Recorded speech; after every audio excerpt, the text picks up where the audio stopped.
Okay, so we will do an exercise for today and the next 2 3 classes. Okay. And the purpose of this exercise is to get the idea of a backend development of a software. ठीक है, to some extent. At least design के aspect से हमें समझ में आ जाए कि हम किस तरह से जब कोई एप्लीकेशन को डेवलप करना शुरू करते हैं तो क्या सोचना पड़ता है हमें, और उसको आर्टिफैक्ट में जब हम कन्वर्ट करते हैं मतलब कोड में कन्वर्ट करते हैं, ठीक है, तो उससे उसका क्या रिलेशन होता है, ठीक है, ताकि जब लार्जर सेट ऑफ एप्लीकेशन पे आप जाएंगे तो उनको भी स्मॉलर प्रॉब्लम स्टेटमेंट में आप कन्वर्ट करेंगे, राइट, फिर उनको इंडिविजुअली सॉल्व करना आपके लिए आसान होगा. So we won't take a very vast domain as such, but we will take a problem statement, we will try to solve it. ठीक है, तो प्रॉब्लम स्टेटमेंट ये है कि assume a client comes to me now. 100 ही चलेगा. अच्छा,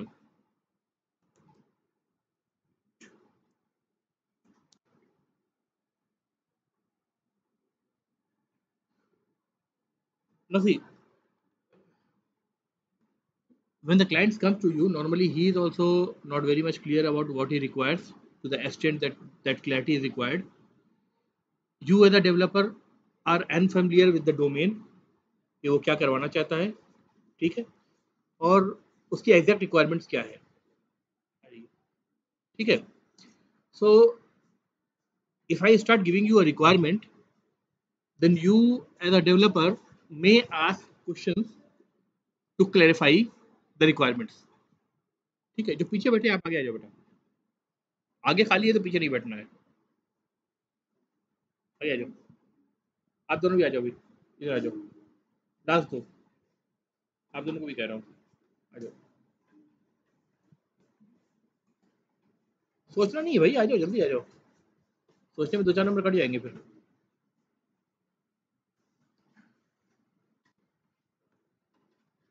ठीक है, तो आप समझिए कि मैं क्लाइंट हूँ, ठीक है, आप में से कोई प्रोजेक्ट मैनेजर है, कोई रिक्वायरमेंट गैदर करने के लिए बैठा है, डेवलपर की टीम है, सारी इकट्ठे मीटिंग कर रही है हमसे. अब मैं एक रिक्वायरमेंट आपको देता हूँ, आप उस रिक्वायरमेंट पे क्लैरिफिकेशन लीजिए मुझसे, ठीक है. मेरा मेरा जो पर्पस है, मैं एक एप्लीकेशन डेवलप करना चाहता हूँ जिसमें मैं चाहता हूँ कि गांव देहात में ज़मीनें होती हैं, ठीक है, तो ज़मीनों का जो जो डिमार्केशन होता है, ठीक है, वो डिमार्केशन अगर हमें पता चल जाए, यानी कि क्या क्या साइट्स हैं उसके तमाम चीज़ें, तो हम उनका एरिया वगैरह निकाल सकें ताकि उसमें कितनी खेती हो सकती है, ठीक है, या कितना हमें उसमें छिड़काव करना पड़ेगा आपके मेडिसिन्स वगैरह का, तो इन सब का एक एस्टीमेट हम निकाल सकें. या वही ज़मीन है, उसका पैरामीटर हमें कैलकुलेट करना पड़ सकता है जिससे हमें ये पता चले कि भाई उसकी फेंसिंग वगैरह करानी है मुझे, या उसके अराउंड वॉल वॉल कराना है, तो वो क्या कॉस्ट मिल जाएगी उसकी पर स्क्वायर फीट के हिसाब से, ठीक है. तो एक तो रिक्वायरमेंट मेरे दिमाग में ये आ रही है कि भाई ऐसा हम हमें रिक्वायरमेंट चाहिए जिसमें अगर जो ज़मीनें वमीनें खेतों में होती हैं उनका हमें इस तरह का डाटा अगर इकट्ठा करना है, ठीक है, तो उस डाटा को हम जितना प्रिसाइजली बट इंटेलिजेंटली, ठीक है, प्रिसाइजली बट इंटेलिजेंटली कहने का मतलब ये है कि अगर मान लीजिए कि प्रिसीजन में कुछ अगर लॉस हो रहा है तो चलेगा, क्योंकि मुझे उसको रजिस्ट्री ऑफिस नहीं भेजना है ना, कि डिमार्केशन एकदम पक्का होना चाहिए कि भाई किसी की ज़मीन कोई और कब्जा ना कर ले, ये वाली बात नहीं है. वहाँ सिर्फ इतना हमारा पर्पज़ है कि हमें एक एस्टीमेट चाहिए कि मतलब खेती वेती के लिए मतलब कितना एक रफ आइडिया मिल जाए कि एक पर्टिकुलर लैंड में कितना हम उसका इस्तेमाल कर सकते हैं उसके एरिया के हिसाब से, फेंसिंग करना है तो उसका पैरामीटर वगैरह के हिसाब से, है ना. फिर उसमें अगर हम कोई मतलब अगर हमने ऐसे रूरल एरिया में खेतों तो में अक्सर लोग गोदान वोदान बना देते हैं, तो गोडाउन मान लीजिए रेक्टेंगुलर शेप का रूम है, ठीक है, तो उस रेक्टेंगुलर शेप के अंदर हम कितने बोरी अनाज को डाल सकते हैं, यानी उसका वॉल्यूम की बात कर रहा हूँ मैं, है ना. अब गोडाउन है तो उसका हो सकता है हमें पेंटिंग वेंटिंग करना और सरफेस एरिया की भी जरूरत पड़ सकती है, ठीक है. तो अल्टीमेटली इस तरह का एप्लीकेशन हमारा बन करके आना है. अब आप लोग एज अ डेवलपर मुझे एडवाइस करिए कि कैसे बनना चाहिए ये.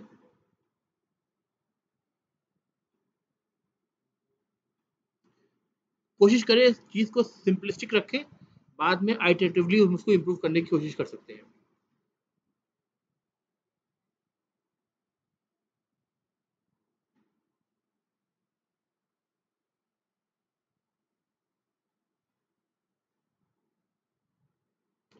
प्रॉब्लम समझ आ रही है क्या कहना चाह रहा हूँ मैं? तो कुछ अगर आपको लग रहा है कि मतलब आप डिज़ाइन कर सकते हैं तो ये जो डिज़ाइन बताइए। अगर लग रहा है कि डिज़ाइन करना पॉसिबल नहीं है तो मुझसे और डाउट्स क्लियर करिए क्लाइंट से कि अगर कि मैं क्या चाहता हूँ, अगर उसमें कोई डाउट है तो।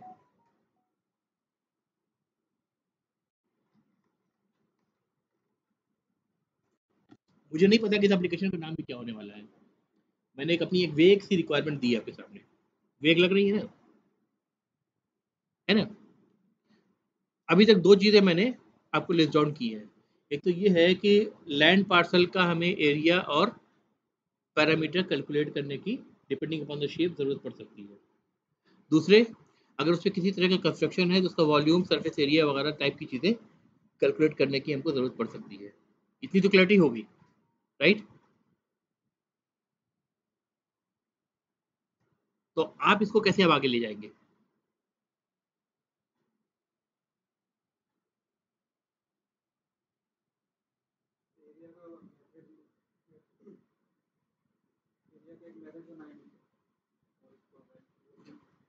देखो, आप आ गए सीधे डिज़ाइन पे, राइट? अच्छा, डिज़ाइन पे सबसे पहली गलती आपने क्या किया कि आप प्रोसीजरल वे ऑफ थिंकिंग को आपने छोड़ा नहीं। आप कह रहे हैं हम एरिया का मेथड बनाएँगे, पैरामीटर का मेथड बनाएँगे, इस तरह मेथड्स बनाएँगे, राइट? आपने अभी तक प्रोसीजरल वे में आप काम कर रहे हैं कि आप मेन मेथड सोच रहे हैं, उसके बाद सोच रहे हैं एरिया का मेथड उससे कॉल होगा, पैरामीटर का मेथड इससे कॉल होगा, है ना? That is one thing you have to leave. अगर आप एरिया की बात कर रहे हैं तो किस ऑब्जेक्ट के एरिया की बात कर रहे हैं? अब ये सोचना शुरू करिए। आपने कहा ना सबसे पहले आप डाटाबेस ध्यान देंगे, और डाटा में ध्यान देने का सबसे पहला स्टेप आपको क्या बताया था मैंने पिछली क्लासेस में? जितने भी एंटिटीज यानी ऑब्जेक्ट्स आपको मिल रहे हैं उनको लिस्ट डाउन करिए पहले। अभी तो हम एक बार तो समझ में आ गया, हम शेप्स की बात कर रहे हैं, right? This could be some random shapes. वो रेक्टेंगल भी हो सकता है, वो ट्रायंगल भी हो सकता है, वो कुछ ऐसा भी हो सकता है कि आपका कुछ सिलेंडर, हाँ, अगर कंस्ट्रक्शन है तो जैसे पानी की टंकी है तो सिलिंड्रिकल भी हो सकती है, कुछ ऐसा भी हो सकता है। ये हो गया, ये लैंड है हमारा एक किसान का, राइट? है ना? अब इसमें हमें देखिए, अगर कोई एक रैंडम ऐसा हमको शेप मिलता है तो इसका हमें एरिया एग्जैक्टली कैलकुलेट करना मुश्किल है। लेकिन अगर वो close to some standard geometrical shape की अगर हम उसको उसको मेजर कर ले तो ऐसे भी हमको एस्टिमेट ही चाहिए ना। बताया तो आपको, हमें रजिस्ट्री ऑफिस नहीं भेजना है इसकी डिटेल को, राइट? हमें तो बस एक एस्टिमेट चाहिए कि कितना मतलब प्रोड्यूस कर सकते हैं, इस तरह काम है हमारे हमारे यहाँ। ठीक है, तो एक ट्रेड ऑफ आपके पास पहले से मौजूद है ना? तो अब जैसे ये शेप हो गया, तो ये शेप को हम कहेंगे चलो एक रफली ये एक ट्रायंगल में कन्वर्ट हो रहा है, एक ये स्क्वायर या रेक्टेंगल में कन्वर्ट हो रहा है, ये एक दूसरे ट्रायंगल में कन्वर्ट हो रहा है, तीनों का एरिया अलग अलग निकाल के हमने ऐड कर दिया तो हमको एरिया मिल जाएगा। ठीक है, सो ऑन हम पैरामीटर के लिए भी कुछ ना कुछ कर सकते हैं, है ना? इंडिविजुअली चाहिए तो इंडिविजुअली इसका पैरामीटर निकाल लें अगर हमें चाहिए तो। ठीक है, कुछ ना कुछ हो सकता है इसका, राइट? है ना? आपको सोचना सबसे पहले ऑब्जेक्ट्स के बारे में है।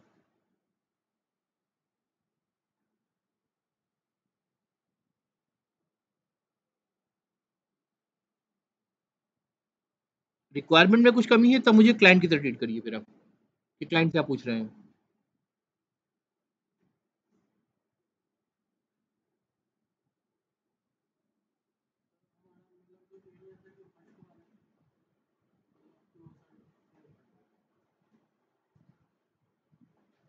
मैंने कहा ना, खेत किसी भी शेप का हो सकता है, लेकिन उस शेप को हम किसी न किसी तरीके से क्लोज टू सब स्टैंडर्ड शेप के और कॉम्बिनेशन ऑफ स्टैंडर्ड शेप्स के ला सकते हैं, है ना?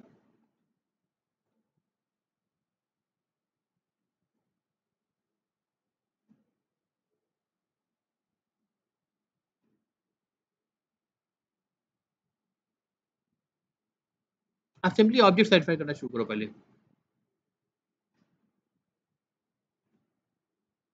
एक एक बताते जाओ, कोई एक ऑब्जेक्ट बताइए भाई। देखिए, एक बात तो समझ में आ रहा है कि इसका डोमेन ज्योमेट्री का डोमेन है, राइट? शेप्स जो होंगे ज्योमेट्रिकल स्टैंडर्ड शेप्स होंगे, है ना? तो जो ज्योमेट्रिकल शेप्स है वो खुद अपने आप में ऑब्जेक्ट बन जाएंगे, बनेंगे ना? एक एक बताते जाओ। स्क्वायर, स्क्वायर, रेक्टेंगल,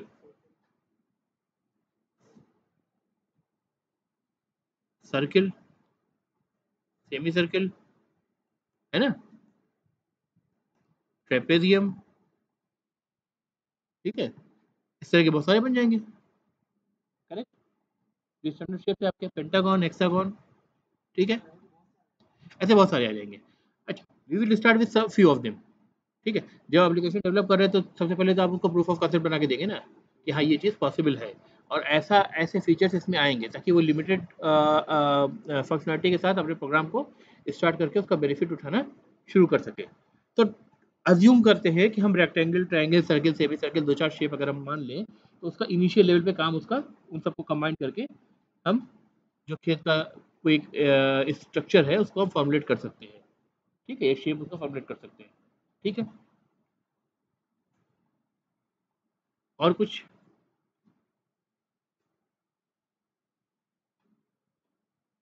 मैंने एक बार में आपको 2 रिक्वायरमेंट पुश की है।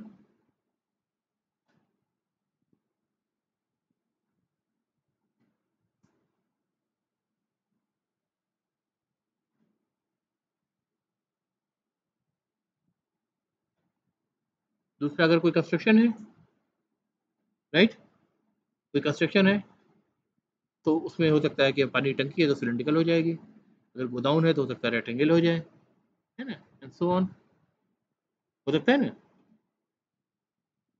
क्यों? लेकिन ये शेप्स में और अब तक हम जो शेप्स की बात कर रहे हैं, इन शेप्स में कोई डिफरेंस है?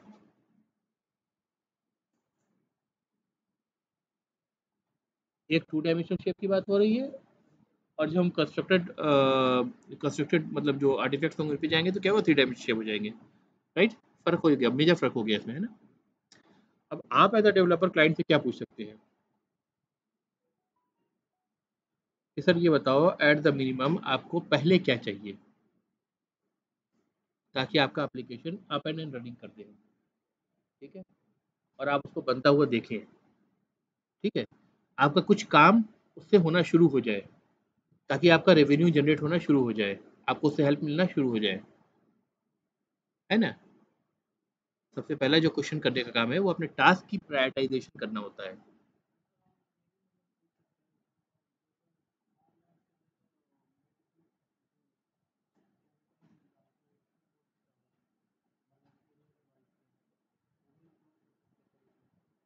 नहीं, देखिए, एप्लीकेशन तो किसी भी लेवल तक डेवलप हो सकता है। फिर आप उसमें ऑटोमेट कर दें कि आप इस खेत के लिए ये वाली चीज़ डालना चाह रहे हैं। हाँ, हाँ जी। तो कितने कंसंट्रेशन वो कैलकुलेट करके बता दें तो बात की बात है। वो तो बहुत आगे तक जाएगी चीज़ें, अगर आदमी डेवलप करने जाए सब तरह के एप्लीकेशन को। एट द बेयर मिनिमम अगर मुझे इतना सिर्फ पता चल जाए कि मतलब एरिया कितना है, ठीक है? या पैरामीटर वगैरह क्या है, तो उससे मैं मैनुअली भी तो कैलकुलेट करके अपना काम तो शुरू कर सकता हूँ ना। तो अभी अभी हमारा हमारा काम क्या है कि मिनिमम डेवलपमेंट के साथ जो हाईएस्ट प्रायोरिटी टास्क है जिसमें प्रोडक्टिव हो जाए सिस्टम मेरा, उसको हमें पहले चूज करना होगा, ठीक है? इनफैक्ट ये आपको क्लाइंट से निगोशिएट करना होगा इसके लिए क्या इंपॉर्टेंट है और आप उसको क्या पहले दे सकते हैं। पीछे मत बैठो, आगे आ जाओ। आगे जगह खाली है तो पीछे मत बैठिए। आ जाइए भाई, आ जाइए।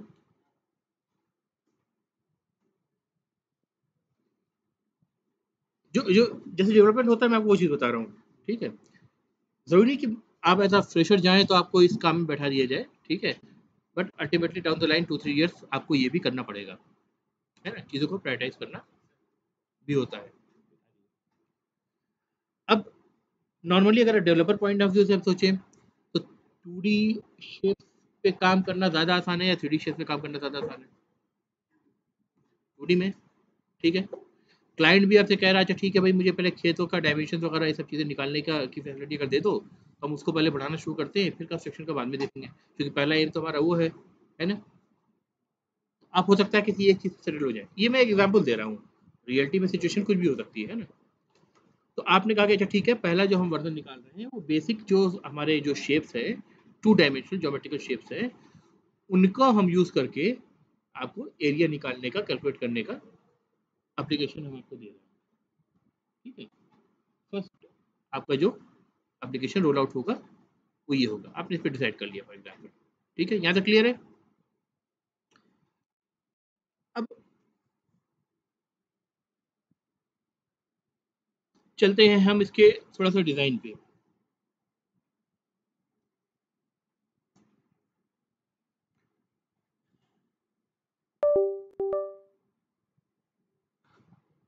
घर बनाते हैं, घर बनाने के लिए आप एक उसका मैप डिज़ाइन करते हैं पहले, है ना?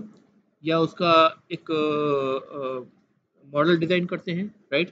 सिमिलरली एप्लीकेशन डेवलप कर रहे हैं तब भी आपको मॉडल डेवलपमेंट करने की ज़रूरत पड़ेगी, राइट? तो अब मॉडल डेवलपमेंट में पहले आपने सबसे पहला काम क्या करा है? सबसे पहला जो ऑब्जेक्ट ओरिएंटेड प्रिंसिपल को आपने फॉलो करा है, आपने list of first level development के एंटिटीज का लिस्ट बना लिया है आपने, राइट? इसमें आपका क्या बना था? Square, circle, rectangle and semi circle. हम 4 को लेके भी चल रहे हैं, ठीक है?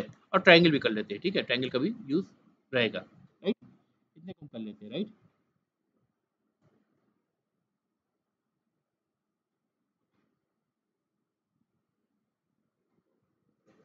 ठीक है? नेक्स्ट काम क्या था? क्या चीज़? बोलिए। इंस्ट्रक्शंस नहीं। नेक्स्ट काम ये था कि आप हर एंटिटी का डाटा आइडेंटिफाई करें, राइट?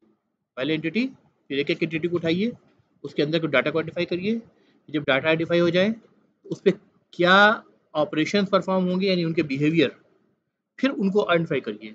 और जब जब आपके सारे सारे क्लासेस रेडी हो जाए, तब आपको सोचना है इनका कोऑर्डिनेशन करके एप्लीकेशन का शेप कैसे देना है, राइट? प्रोसीजर लैंग्वेज में क्या था? सबसे पहले आप मेन मेथड यानी कोऑर्डिनेशन की बात करते थे, उसके बाद बिहेवियर यानी मेथड्स की बात करते थे, मेथड पे जाने के बाद local variable, global variable, data की बात करते थे, राइट? तो सीक्वेंस आपका उल्टा हो गया यहाँ पर, है ना? आपने सबसे पहले एंटिटीज को रिकॉग्नाइज करा। एंटिटीज भी एक लार्जर स्केल पे डाटा ही है आपका, है ना? लार्जर साइज में, मैक्रो साइज में, राइट? उसके बाद डाटा, जब मैक्रो साइज का आपने रिकॉग्नाइज कर लिया तो उसके एक एक डाटा को उठाया, उसके अंदर के सब एलिमेंट्स यानी फील्ड्स, फील्ड्स को आप रिकॉग्नाइज करना शुरू करेंगे। तो फॉर एग्जांपल अगर मैं कहूँ ये रेक्टेंगल है, रेक्टेंगल है, तो रेक्टेंगल की फील्ड्स क्या होंगी? रेक्टेंगल को कैसे आप डिफाइन करेंगे? लेंथ है, यानी दो साइड होगी, राइट? यानी हम कह सकते हैं कि, और साइड कैसे रिप्रेजेंट होती है? नहीं नहीं, अगर मैं पूछूं साइड क्या है, तो आप क्या बोलेंगे? भाई रेक्टेंगल में मुझे अगर इंटीजर टाइप का डिफाइन करना होता तो मैं इन टैक्स इंट वाई कर देता ना। लेकिन अब यहाँ तो बात आ रही है कि साइड मुझे बताना है, साइड वन साइड टू, यानी साइड लेंथ साइड ब्रेथ, है ना? फिर ये साइड क्या है? साइड को कैसे डिफाइन करेंगे? देखिए प्रॉब्लम को टॉप लेवल से ब्रेक डाउन कर रहे हैं। साइड को कैसे डिफाइन करेंगे? ये खुद अपने आप में एक रेक्टेंगल है, इसका एक साइड क्या है? है लाइन है यार, बस सिंपल सी बात है, लाइन है, ठीक है? यानी अगर हम इसमें कहें कि इसके दो जो फील्ड्स हैं, एक लाइन क्लास का एक वेरिएबल होगा लेंथ, और एक लाइन क्लास का दूसरा वेरिएबल होगा, क्या होगा? विड्थ। चलेगा? बात समझ में आ रही है? अब हमारा क्वेश्चन था लाइन क्या है, हमें रेक्टेंगल से लाइन मिल गया। अब लाइन को कैसे डिफाइन करेंगे? क्योंकि लाइन अब यहाँ पे क्या है, यूजर डिफाइंड डाटा टाइप हो गया। ये प्रिमिटिव डाटा टाइप तो नहीं है, इंटीजर फ्लोट तो नहीं है, कैरेक्टर नहीं है। तो यानी इस डाटा टाइप को भी बनाने के लिए हमें एक क्लास डिफिनेशन देनी पड़ेगी लाइन की, है ना? तो अगर लाइन की क्लास हम बनाएं, देखिए डायग्राम के फॉर्म में बता रहा हूँ मैं, स्क्वायर आप समझ लीजिए कि ये लाइन की क्लास हो गई अब, ठीक है? फाइन। लाइन को कैसे डिफाइन करेंगे, यानी लाइन की फील्ड्स क्या होंगी? रेक्टेंगल की फील्ड्स लेंथ और विड्थ हो गई, दोनों लाइन टाइप की है। लाइन की फील्ड्स क्या होगी, यानी लाइन को डिफाइन कैसे करेंगे हम? एक ओपिनियन है कि लेंथ से हम कर सकते हैं, ठीक है?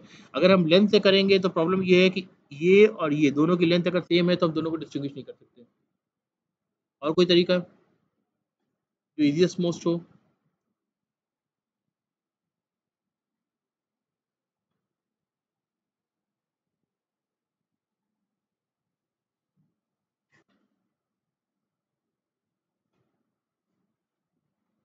मान लीजिए खेत का नक्शा आपको प्रिंट करना है, तो प्रिंट करेंगे तो 2 डायमेंशनल स्पेस पे ही तो करेंगे, यानी कोऑर्डिनेट सिस्टम पे ही तो करेंगे। ठीक है, तो कोऑर्डिनेट्स के टर्म में सोचिए क्या होगा। एक लाइन की डेफिनेशन कोऑर्डिनेट्स के टर्म में क्या होगी? है स्लोप बता रहे हो आप? स्लोप तो देखो दो लाइन का सेम भी हो सकता है ना? अगर पैरेलल लाइन है तो स्लोप तो सेम होगा ना। A line is composed of 2 points, start point and the end point। आगे बात समझ में? सिंपलीफाई एकदम करें उसको बेसिक लेवल पर। तो अगर हम कहें कि लाइन को हमें बताना है लाइन क्या है, तो उसकी फील्ड्स क्या होंगी? एक पॉइंट क्लास हमें बनाना पड़ेगा जिस टाइप का एक स्टार्ट पॉइंट होगा वेरिएबल। देखिए मैं साथ में जावा कोड कन्वेंशन फॉलो कर रहा हूँ। स्टार्ट का एस स्मॉल है, पी का पी कैपिटल है, start point. Point is the name of the class, तो वो कैपिटल लेटर में है ना। पॉइंट एंड पॉइंट मिल गया आपको? मिल रहा है? यानी लाइन रेक्टेंगल को आपने क्या कहा? Rectangle is composed of 2 lines. Statement ध्यान सुनो, इट इज कंपोज्ड ऑफ पे ध्यान रखना। Line is rectangle is composed of 2 lines, one is length, the other is width। A line is composed of 2 points, that is the start point and the end point, and we are still talking about the 2 dimensional point। ठीक है, इस पर ये clarity होनी चाहिए। ठीक है, now again point is a user defined data type, so we will again ask the question, then what is a point? Until now we are talking only about the 2 dimensional points, so define point in 2 dimensions। Point may be composed of what? I don't,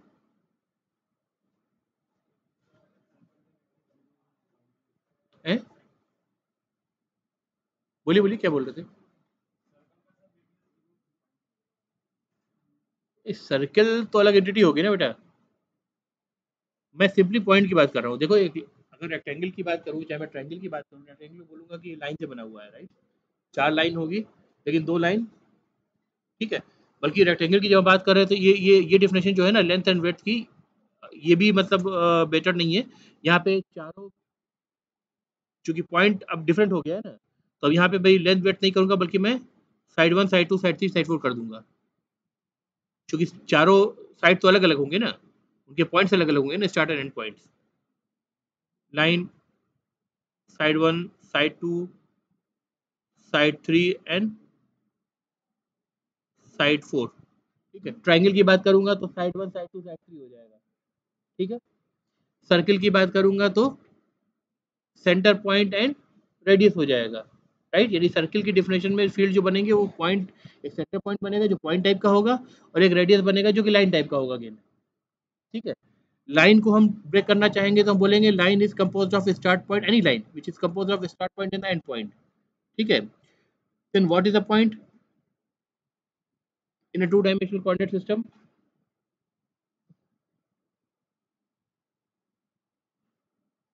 It's composed of x coordinate and y coordinate। ठीक है, अब x coordinate और y coordinate इसको तो integer ले सकते हैं ना, तो हम क्या करेंगे? Integer x, integer.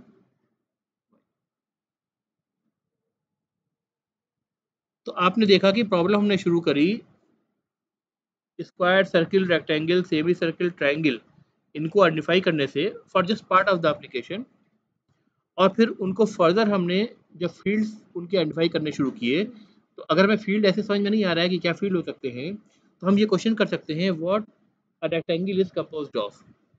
So a rectangle is composed of 4 lines. What a triangle is composed of? A triangle is composed of 3 lines. What a student is composed of? A student is composed of fields of name, age, course, university and so on। तो यानी एक class के अंदर जितने भी fields आप बताएंगे वो सारे उसके कंपोजिट्स हैं। क्लियर हो रही है? फाइन। फिर आपने कहा कि हमने लाइन एक नई चीज़ बता दी रेक्टेंगल में, तो अब लाइन को भी हमें डिफाइन करना पड़ेगा। तो आपने कहा कि line is composed of start point and end point, where start point and end points are the points in a two dimensional space, right? Then we again ask the question what is a point then?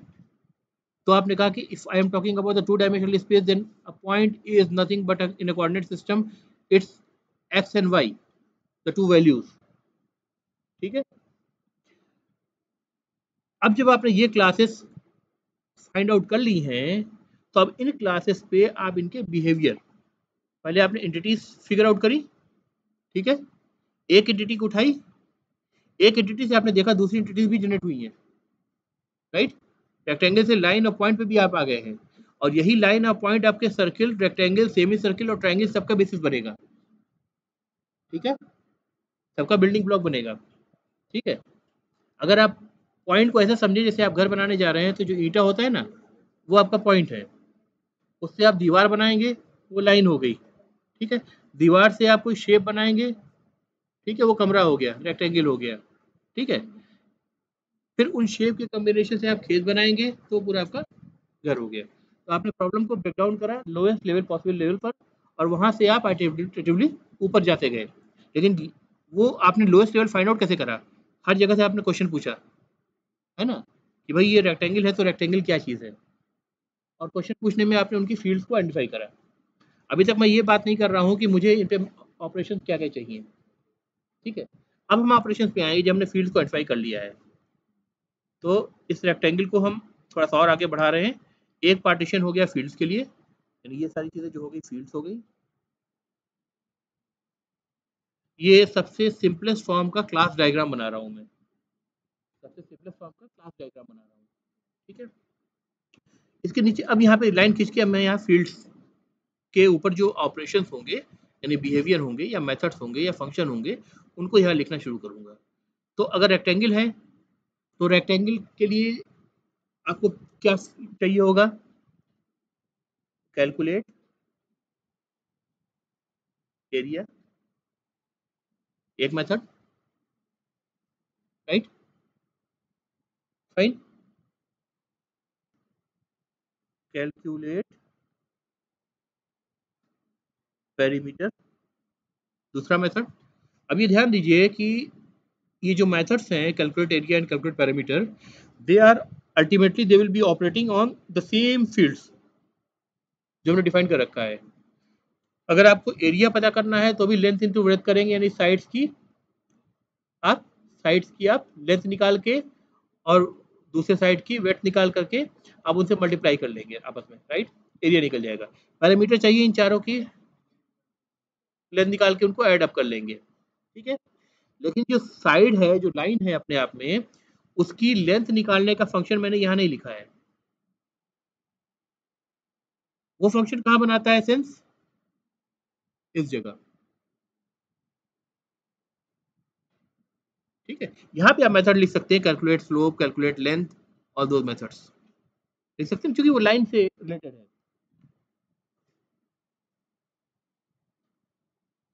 Slope method हो सकता है, calculate length हो सकता है method, ठीक है, fine.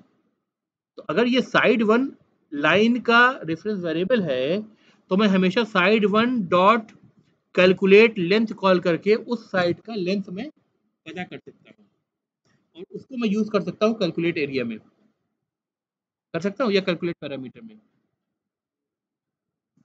आ रही बात समझ में? अभी पूरा कोड में ट्रांसलेट करेंगे, ठीक है, लेकिन पहले पेपर पे समझ ले, ठीक है, ओके। सिमिलरली अब हमारे पॉइंट पर, पॉइंट पे भी कोई मेथड बन सकता है।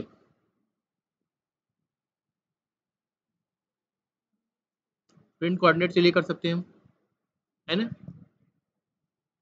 स्टार्टिंग पॉइंट एंड पॉइंट तो लाइन में है बेटा, मैं पॉइंट की बात कर रहा हूँ, पॉइंट क्लास जो आपको बनाया।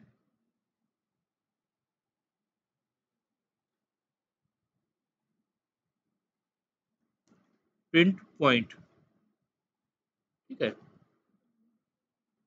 अभी फिलहाल के लिए मान लिया, हो सकता है आगे भी हमें कोई और चीजें इसमें मिल जाए, ठीक है, ये लोकेट पॉइंट कह लें। ठीक है, तो सिंपली वो एक्स वाई वैल्यू को प्रिंट कर देगा, इससे लोकेट लेआउट हो जाएगा ग्राफ पर आपके, या टू डायमेंशनल स्पेस पे। अच्छा, अब ये ध्यान दीजिए, क्योंकि ये जो मेथड्स हैं कैलकुलेट एरिया, कैलकुलेट पैरामीटर, इनको हमने ऐसा बनाया है कि ये इन्हीं fields line, side 1, side 2, side 3, side 4 के ऊपर ही काम कर रहे हैं, राइट। ये किसी और डायरेक्टली किसी और क्लास के फील्ड के ऊपर काम नहीं कर रहे हैं, राइट। इसको क्या कहते हैं ऑब्जेक्ट ओरिएंटेड प्रोग्रामिंग में?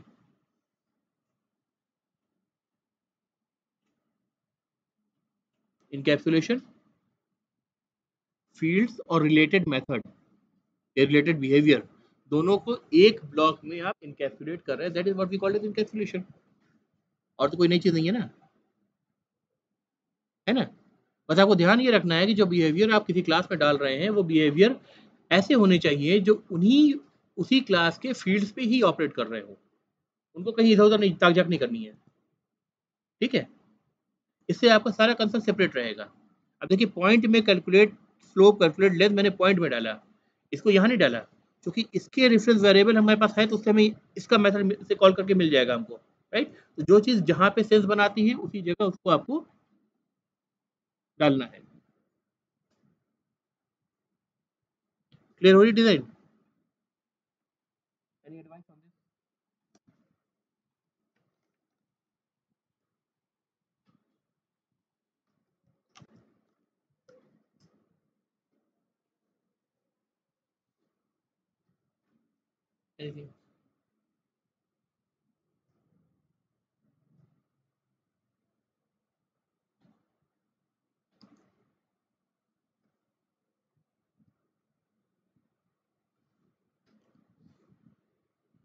कैसे प्रोसीड करें अब आगे?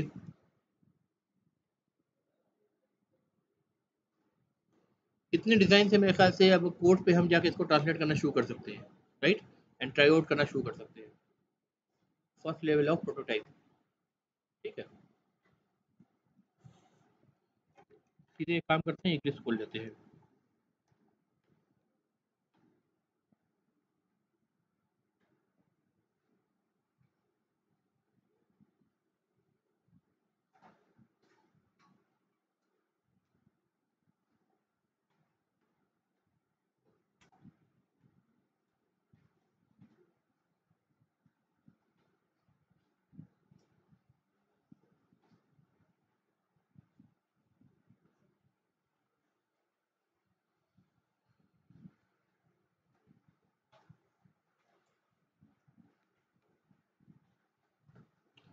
देखिए, मैंने पहले से एक थोड़ा सा बना रखा है कोड।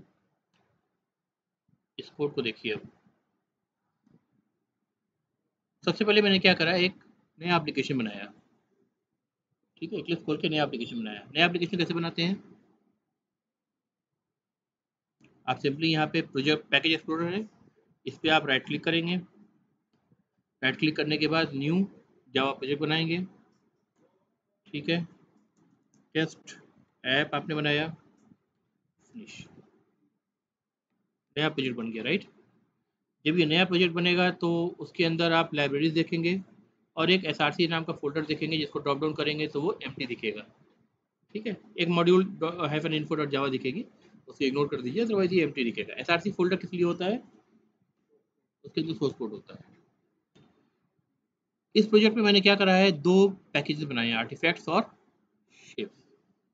शेप्स के अंदर देखिए क्या है, एंटिटीज है, circle, rectangle, semi circle, square, triangle, right. ये तो शेप्स है, ये शेप्स किस आर्टिफैक्ट से बने हुए हैं, उसको मैंने लाइन और पॉइंट को अलग मैंने अलग पैकेज में डाल दिया। जैसे आपसे आपको एग्जांपल दिया था कि आप लाइब्रेरी में जाते हैं तो आपको डिफरेंट सब्जेक्ट की किताब तलाश करनी है, तो एक ऑर्गेनाइज वे में रहेगा तो आपको सर्च करने में भी आसानी होगी, उसको स्टडी करने में भी आसानी होगी, राइट। समझ लीजिए कि मैं इसको ऑर्गेनाइज कर रहा हूँ यहाँ पर। ठीक है, तो ये जो पैकेज मैंने बनाया, ये पैकेज कैसे बनाए? टेस्ट टैब में मुझे अगर सारसी में पैकेज बनाना है, मान लीजिए शेप्स और आर्टिफैक्ट बनाना है, कैसे बनाऊँ? किस पर राइट क्लिक करूँ? एसआरसी पे, राइट। राइट क्लिक किया, अगेन न्यू, हर बार न्यू पे ही जाएंगे। जैसे जैसे यहाँ पर जावा प्रोजेक्ट दिख रहा था, वैसे पैकेज क्लास सब दिख रहा है हमें। पैकेज पे चले जाएंगे, राइट। पैकेज का नाम क्या देना था, वो शेप्स। शेप एक पैकेज बना दिया हमने, राइट। अब इस शेप में और इस शेप में कलर में कुछ डिफरेंस दिख रहा है? जो स्क्वायर इसका दिख रहा है, ये वाइट है, ये ब्राउन है, राइट, है ना। इससे क्या समझ में आ रहा है? ये पैकेज में कोई क्लासेस अभी मैंने नहीं लिखा है, राइट, और इस पैकेज के अंदर क्लासेस लिखे हुए हैं। जैसे ही इसके अंदर हम कोई नया क्लास बनाएंगे, नया क्लास कैसे बनाएं? फिर से राइट क्लिक करें शेप्स पर। आपकी बार शेप्स के अंदर बनाना है, पैकेज के अंदर बनाना है, उस पैकेज पर राइट क्लिक करेंगे, न्यू क्लास से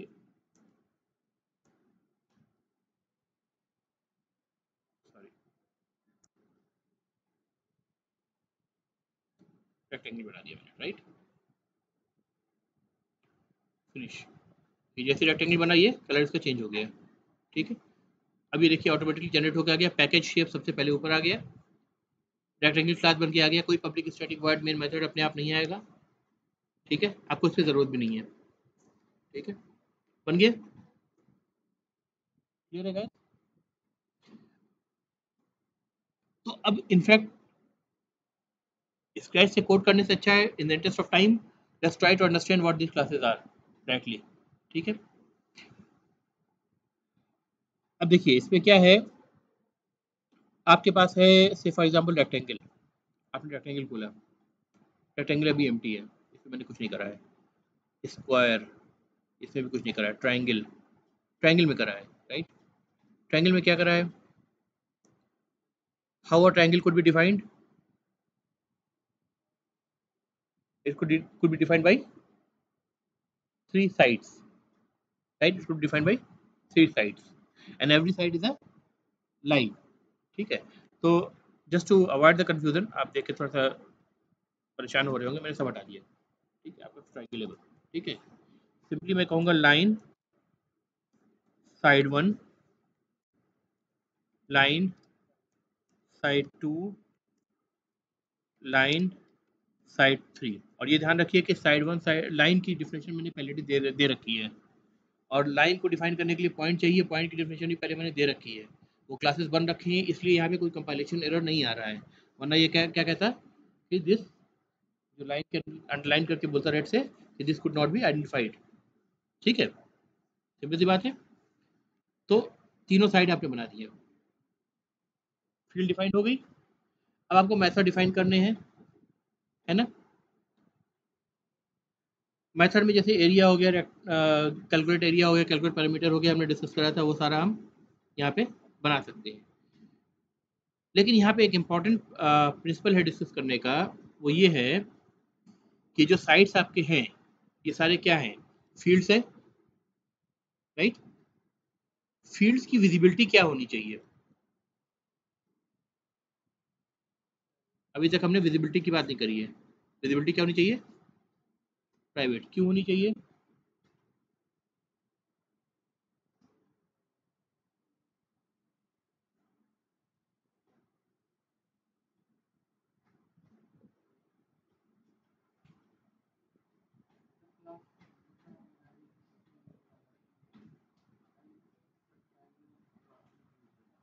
अगर प्राइवेट होगा तो जाहिर सी बात है उसकी विजिबिलिटी ट्रायंगल क्लास के अंदर रहेगी। यानी कोई चीज़ अगर हम यहाँ इसको जैसे लाइन को अगर हम प्राइवेट लिख दें, प्राइवेट, सबसे सिंपलेस्ट प्राइवेट और पब्लिक दो होते हैं, राइट। पब्लिक का मतलब क्या है कि किसी फील्ड को अगर आपने पब्लिक बना दिया तो वो किसी भी उस प्रोजेक्ट के अंदर किसी भी पैकेज के किसी भी क्लास के अंदर से जा करके उस फील्ड को आप एक्सेस कर सकते हैं, राइट। लेकिन अगर प्राइवेट आपने कर दिया है तो प्राइवेट का मतलब कि यहाँ से लेकर के यहाँ तक जो जो क्लास का स्कोप है उसके बाहर आप इसको रिफर नहीं कर सकते। और क्लास के स्कोप में रिफर करने का मतलब क्या है, किसी फंक्शन के अंदर से करेंगे, कोई फंक्शन बनाएंगे जिस क्लास के अंदर लिखा होगा उसके अंदर से आप इसको एक्सेस कर सकते हैं, फील्ड की वैल्यू रीड कर सकते हैं, फील्ड की वैल्यू चेंज कर सकते हैं, राइट, फाइन, ये तो क्लियर है। तो हम सबको क्या कर रहे हैं, प्राइवेट बना रहे हैं। अच्छा इसको कहते क्या है, इस प्रिंसिपल को?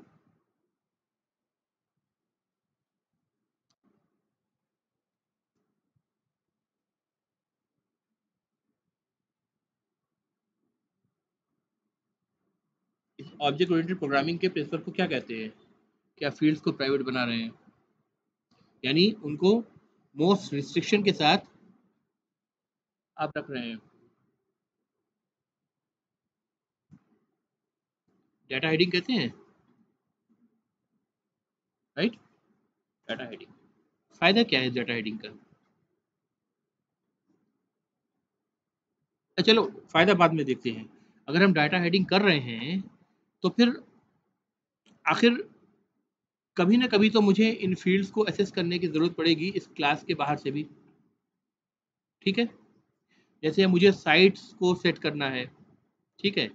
तो मैं क्या कहूँगा, भाई ट्रायंगल है तो ट्रायंगल का नया ऑब्जेक्ट बना रहा हूँ, तो 3 साइड में उसको सप्लाई करूँगा, तब तो उस ट्रायंगल के साइड इनिशियलाइज़ होंगे, इनिशियलाइज़ करना होगा, राइट? तो जब इनिशियलाइज़ करना होगा यानी उनकी वैल्यू को चेंज करना होगा, राइट? तो अगर हमें उनकी वैल्यू को चेंज करना है तो इसको एसेस तो करना पड़ेगा ना। प्राइवेट बना दिया तो एसेस कैसे करेंगे?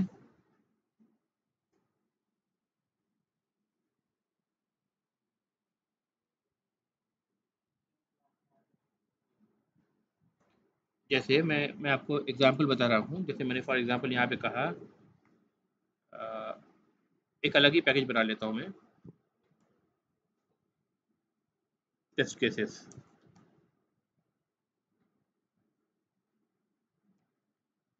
ठीक है? अब इसके अंदर एक क्लास बना देता हूँ,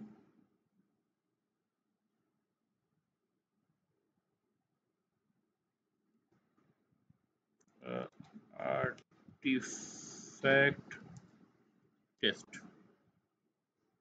किसी भी आर्टिफैक्ट को टेस्ट करने के लिए। फिर मेन आ गया। अब मुझे क्या करना है, अभी मैं बात कर रहा था किस क्लास की? ट्रायंगल की, राइट? तो ट्रायंगल के 3 साइड हमारे पास है, ट्रायंगल का हमें ऑब्जेक्ट बनाना है। ट्रायंगल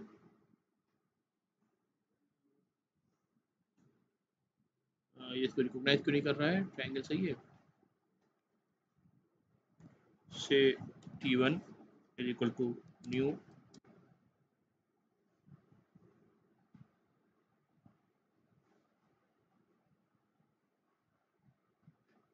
क्यों रिकॉग्नाइज नहीं कर रहा था? क्योंकि ट्रायंगल जो है ये क्लास दूसरे पैकेज, शेप पैकेज के अंदर है, राइट? और जो मैंने आर्टिफैक्ट टेस्ट लिखा है जिसके अंदर से मैं इस क्लास को एसेस करने की कोशिश कर रहा हूँ, ये टेस्ट केस नाम के पैकेज के अंदर है, राइट? तो इसलिए मैं उसको डायरेक्टली एसेस नहीं कर सकता, फाइन, मुझे उसको इंपोर्ट करना पड़ेगा। तो जब मैं triangle T1 is equal to new triangle मुझे करना होगा तो सबसे पहले मुझे पैकेज के बाद इंपोर्ट शेप्स डॉट ट्रायंगल लगाना पड़ेगा। Triangle is the name of the class, shapes dot triangle is the fully qualified name of the class, right? ये पहले बताया था मैंने। तो नाउ आई कैन से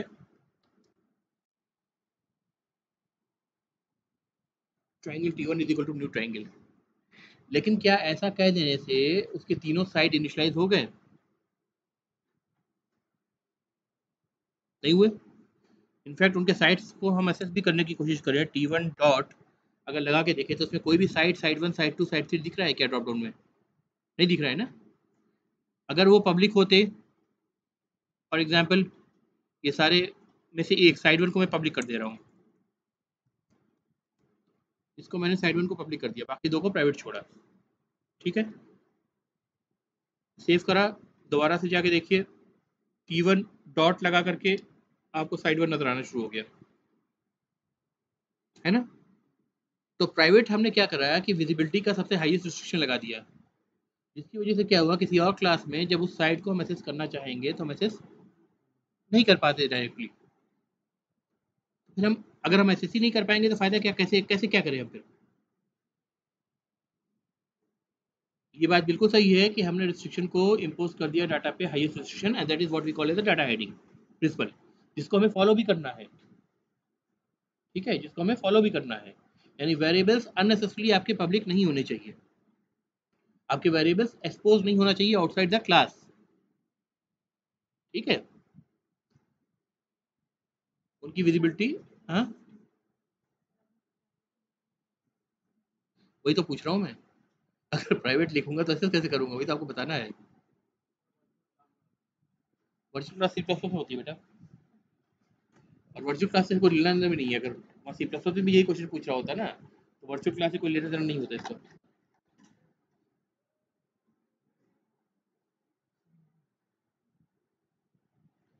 वर्चुअल क्लास डायनेमिक बाइंडिंग के लिए होती है ना, पॉलीमॉर्फिज्म के लिए होती है ना।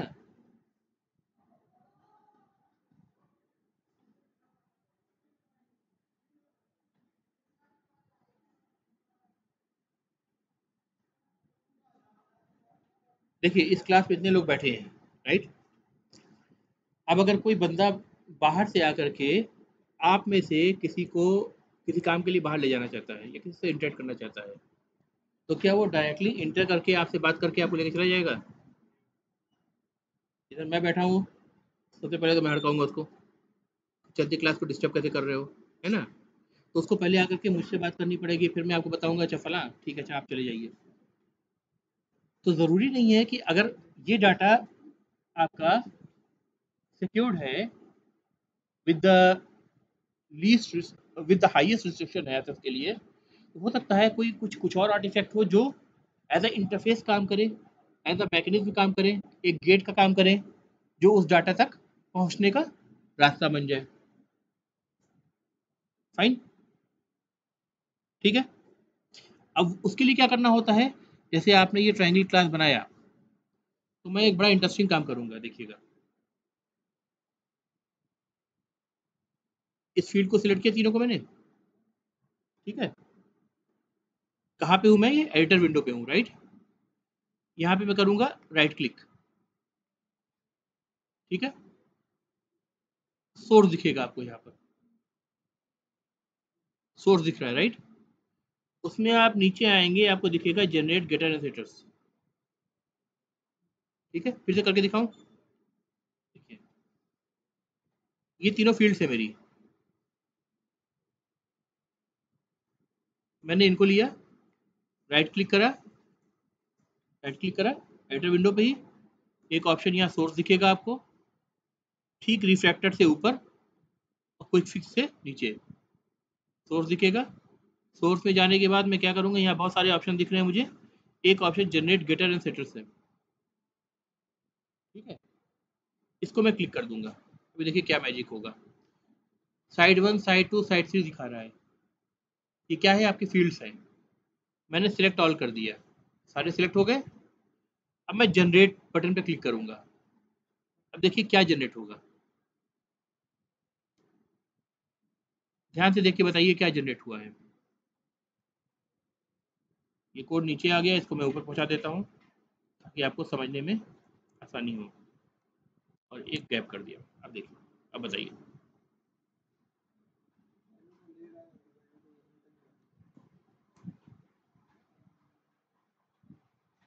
जनरेट क्या हुआ है।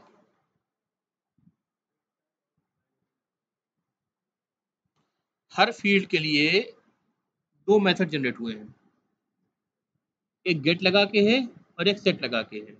बताओ बेटा गेट क्या कर रहा है, तो देख के बताओ कोड में। बेटा ले रहा है, क्या ले रहा है, कौन कौन से गेटर मेथड है इसमें बताओ, कौन कौन से गेट के साथ दिख रहे हैं। साइड 1, साइड 2, साइड 3, तीन फील्ड थी। साइड 1 के पहले प्रीफिक्स गेट लगाया, साइड 2 के पहले गेट लगाया, साइड 3 के पहले गेट लगाया। सिमिलरली साइड 1 के पहले सेट लगाया, साइड 2 के पहले सेट लगाया, साइड 3 के पहले सेट लगाया, ठीक है। यानी दो सेट ऑफ मेथड जनरेट किए हर फील्ड के लिए। इन मेथड्स को कहते हैं getter and setter methods, getter and setter methods. Convention camel case follow हुआ है, जो कि जावा का कोड कन्वेंशन है। इसका मतलब आप यहाँ पे साइड की स्पेलिंग में एस स्मॉल देख रहे थे, क्योंकि वेरिएबल है, वेरिएबल या फील्ड का पहला जो कैरेक्टर होता है वो क्या होता है, स्मॉल लेटर से शुरू होता है। एक से ज़्यादा अगर वर्ड्स होंगे तो नेक्स्ट सारे वर्ड्स कैप्स लेटर में होंगे। जैसे स्टार्ट पॉइंट में, तो स्टार्ट का एस स्मॉल होगा, पॉइंट का पी कैपिटल होगा। वेरिएबल के नाम का कन्वेंशन फॉलो किया था मैंने। जब साइड 1 सिर्फ एक ही चीज़ है तो एस स्मॉल होगा। जो कन्वेंशन वेरिएबल में फॉलो होता है वही कन्वेंशन मेथड में फॉलो होता है, कैमल केस। तो जब उसको मेथड बनाना था तो गेट का जी तो इस्तेमाल करना था उसको, क्योंकि पहला वर्ड है, लेकिन साइड 1 दूसरा वर्ड हो गया, उसका एस कैपिटल कर दिया। ऑटोमेटिकली उसने कन्वेंशन फॉलो किया है, मतलब कन्वेंशन मैं ही फॉलो नहीं कर रहा हूँ, आईडी भी फॉलो कर रहा है। ठीक है, और जावा टेक्नोलॉजी के लिए जितने भी आईडीज आप देखेंगे सब फॉलो करेंगे, हर स्पॉट आईडीज। ठीक है, यानी आईडीज, अगर आईडीज भी कन्वेंशन फॉलो कर रहे हैं तो इसका मतलब इन कन्वेंशन को फॉलो करना जरूरी तो है ना। तो दो सेट ऑफ मेथड्स जनरेट हुए, एक मेथड्स को मैं कह रहा हूँ गेटर मेथड जिनके आगे गेट लगा हुआ है, एक को बोल रहा हूँ सेटर मेथड्स जिनके आगे सेट लगा हुआ है। फील्ड के नाम को ही कैपिटल करके उसके आगे स्मॉल गेट लगा दिया तो गेटर मेथड बन गया। फील्ड के नाम को का पहला कैरेक्टर कैपिटल करके उसके आगे सेट लगा दिया तो वो सेटर बन गया। अब इन मेथड्स का पर्पस क्या है वो मैं आपसे पूछ रहा था, देख के बताओ ना, सामने आपके सामने चीज रखी है। अब ये गेट साइड वन जो है ये गेटर मेथड है, राइट। गेट साइड टू दूसरा गेटर मेथड है, गेट साइड थ्री तीसरा गेटर मेथड है, हर एक फील्ड के लिए एक गेटर मेथड, राइट। इसको मैं गेटर मेथड कह रहा हूँ, नाम भी समझ में आ रहा है getter method, it is getting something. तो ये मेथड की डिफिनेशन देख करके बताओ, डिफिनेशन तो बॉडी में होती है ना, डिफिनेशन देख के बताओ ये क्या कर रहा है, अगर इस मेथड को कॉल कर लिया जाए तो क्या होगा।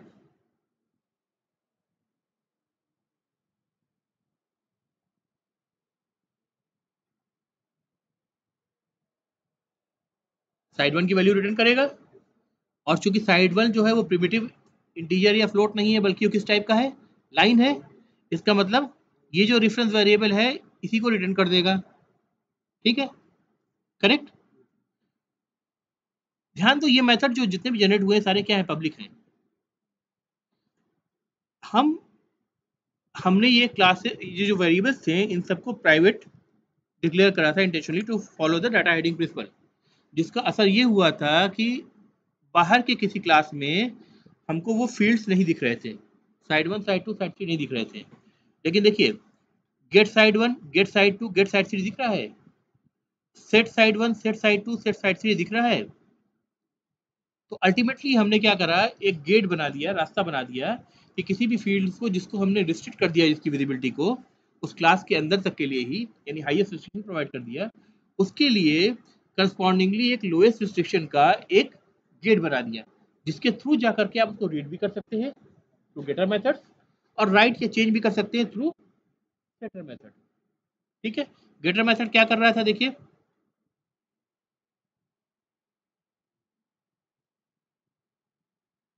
रिटर्न कर रहा था, यानी आप रीड करने के लिए किसी चीज को रिटर्न करवा रहे हैं मेथड से, राइट। सेटर मेथड क्या कर रहा है बताइए, सेटर मेथड आपसे कोई वैल्यू मांग रहा है साइड की, और वो वैल्यू किस फॉर्म में मांग रहा है, लाइन के फॉर्म में मांग रहा है, लाइन क्लास का एक ऑब्जेक्ट मांग रहा है। फिर उस लाइन क्लास के ऑब्जेक्ट को लेकर के अगर ये अभी तक नल है यानी एम्प्टी है, यानी नया नया ऑब्जेक्ट हमने बनाया है लेकिन उसकी साइड्स की वैल्यू सेट नहीं करा है, तो मैं क्या करूंगा, ये method set side one call करूंगा, उसमें साइड वन को पास करूंगा और साइड वन यहाँ सेट हो जाएगा। देखिए ये साइड वन जो है ये क्या है, ये इसको इंडिकेट कर रहा है, ये हाईलाइट हो रहा है जब इसको क्लिक कर रहा हूँ तो मेथड लोकल वेरिएबल, ठीक है। और ये साइड वन को क्लिक कर रहा है तो किसको हाईलाइट कर रहा है, इंस्टेंस वेरिएबल। दोनों में डिफरेंस है ना, इसी डिफरेंस को बताने के लिए यहाँ दिस लगाया हुआ है कि उसी ऑब्जेक्ट का वेरिएबल है। अगर side one is equal to side two करते तो दोनों मेथड लोकल वेरिएबल हो जाते, ठीक है। हमें लेना क्या है, जो मेथड लोकल वेरिएबल में जो वैल्यू साइड वन की आ रही है वो वैल्यू यहाँ पे डाल रहा हूँ मैं, राइट। और यहाँ से ये वैल्यू कहाँ जा रही है, दिस डॉट साइड वन का मतलब वो यहाँ जा रही है, इंस्टेंस वेरिएबल में जा रही है। इस मेथड से जैसे ही हम बाहर निकलेंगे ये वैल्यू खत्म हो चुकी होगी, लेकिन ये वैल्यू ट्रांसफर किस में हो चुकी है, इंस्टेंस वेरिएबल में, जो कि सेट हो चुकी है। क्लियर हो गया। सिमिलरली आपका साइड टू का सेटर है, साइड थ्री का सेटर है, राइट।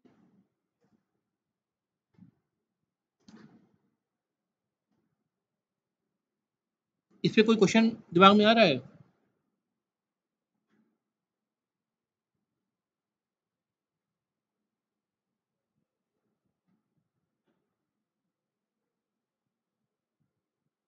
भाई ये तो आना चाहिए दिमाग में कि बड़ी अच्छी बात है डाटा हेडिंग प्रिंसिपल आपने बताया। डाटा हेडिंग प्रिंसिपल का मतलब भी बता दिया कि जो फील्ड्स है वो प्राइवेट कर दो, हालांकि प्राइवेट ही करना एक ऑप्शन नहीं है, प्रोटेक्टेड भी कर सकते हैं आप या डिफॉल्ट भी कर सकते हैं, पब्लिक नहीं रखना है, विजिबिलिटी को रिस्ट्रिक्ट करना है। हाईएस्ट रिस्ट्रिक्शन प्राइवेट है इसलिए मैं प्राइवेट कर रहा हूँ, that is the best choice, ठीक है। तो अगर मैं प्राइवेट चूज कर रहा हूँ, अगर उसके अगेंस्ट में प्रोटेक्टेड या डिफॉल्ट चूज करूंगा तो मेरे पास कोई रीजन होगा उसका। खैर फिलहाल मैं उस कंफ्यूजन में नहीं जाना चाहता, तो मैंने प्राइवेट हाईएस्ट रिस्ट्रिक्शन कर दिया।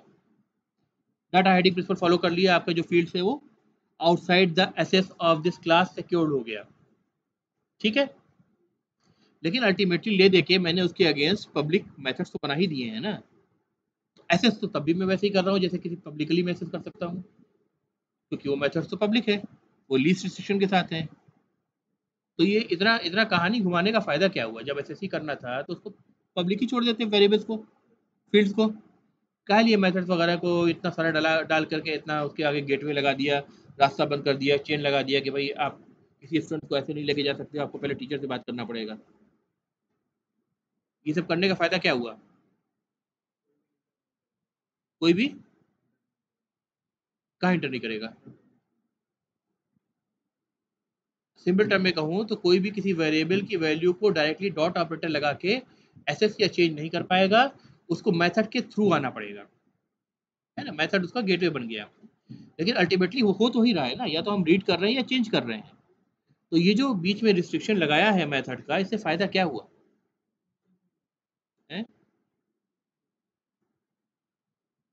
लग तो रही है कहानी की वही वापस आ गई घूम फिर के।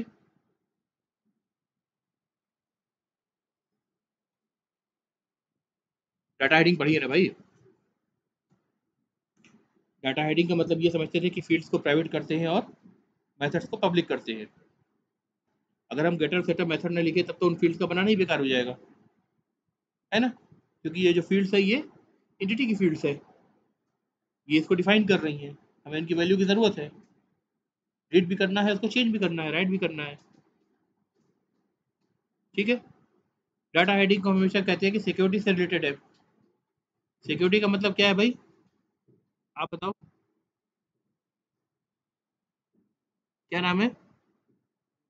अमरला बताओ।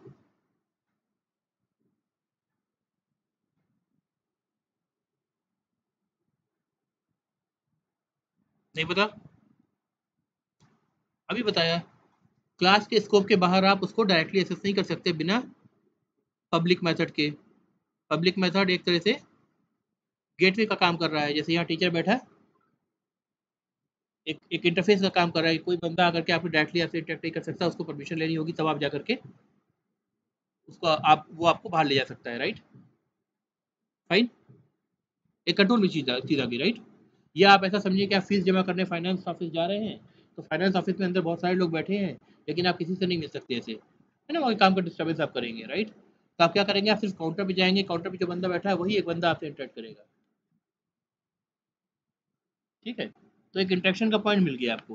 वही गेटर और सेटअप मैसेज पब्लिक बना के मैं इंटरेक्शन की पॉइंट्स प्रोवाइड कर रहा हूँ इन सारे फील्ड्स के लिए।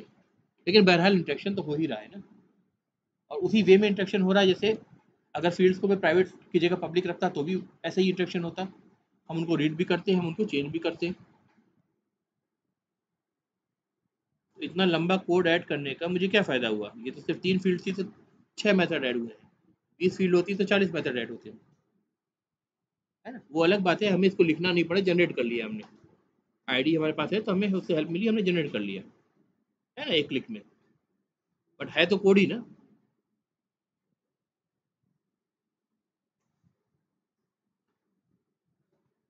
क्वेश्चन बनता है ना भाई ये। क्वेश्चन समझ में भी आ रहा है कि नहीं आ रहा है? तो क्वेश्चन तलाश करना भी बनता है। अब आपके पास गूगल भी है, आपके पास चैट जीपीटी भी है। अब देखता हूँ अगली क्लास में कौन मुझे तलाश करके इसका आंसर सबसे पहले देता है। ठीक है, चाहे एग्जाम्पल से दें या किसी भी तरह आप समझाना चाहें। ठीक है, डन। कौन बोला है? उसी को सबसे पहले बुलाऊंगा। अच्छा, ठीक है ठीक है। बड़ा मासूम चेहरा है इसका, लेकिन है बहुत बदमाश। ठीक है। तो खैर बहरहाल भाई, अगली बार कोशिश करें सच में फाइंड आउट करने की। ठीक है। एक इंपॉर्टेंट कंसेप्ट है डाटा हाइडिंग, और इंटरव्यू में जाके जब आप किसी चीज़ को डेप्थ में बताना शुरू करते हैं ना, तो उसका अलग ही असर होता है फिर। ठीक है। एक डिफिनेशन पढ़ लेना अलग बात होती है, उसको अप्लाई कैसे करना है वो एक अलग बात है। ठीक है, रुका जाए।